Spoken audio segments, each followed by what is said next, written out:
I'm pushing my foot into the strap, which helps me activate this lifted leg.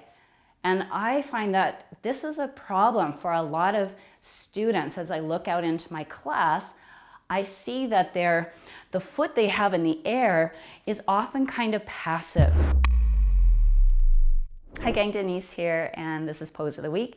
Pose today is Ekapadasana, or you might know it as Virabhadrasana 3, or stick pose, or there's probably lots of names that I'm not aware of too. So I'm going to stand on one leg, and I'm going to use a strap for this posture. I've shown this to you before, but it's fun to use a strap for this one because it can really help your student understand how to direct the energy of this posture.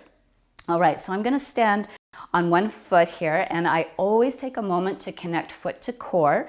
So I'm going to lift and spread my toes, root down, arch of my foot's going to activate, pulling up through the inseam of my leg to my pelvic floor, and then on up the deep front line of my body. So now I feel connected. I'm going to see the strap is a little bit short. So I actually have to step up into it with my opposite foot.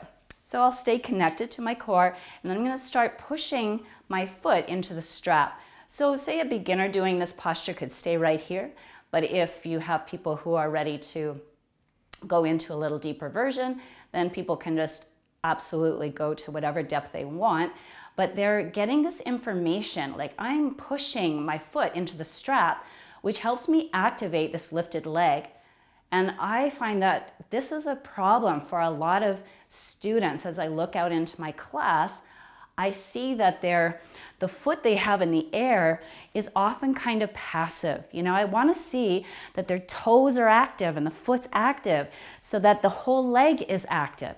And this can really help your students perceive that in their own body. So if they push back into something, you know, we don't always have room in our studio for everyone to have a piece of wall, because you could push your foot into the wall too. But this is really helping me, and I can feel how my whole body is active here, right from my shoulders, through my trunk, through my hip, and I can orient and push my foot there.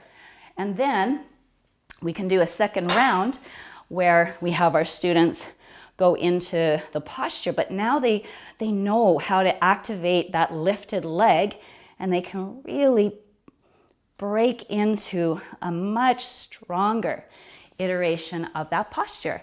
So I love to find ways to help my students find the energy, find those connections in the body, and then that really helps them get stronger in the posture. So give it a try. It's a lot of fun, and lots of other ideas will come from that, I guarantee. So thanks so much for joining me.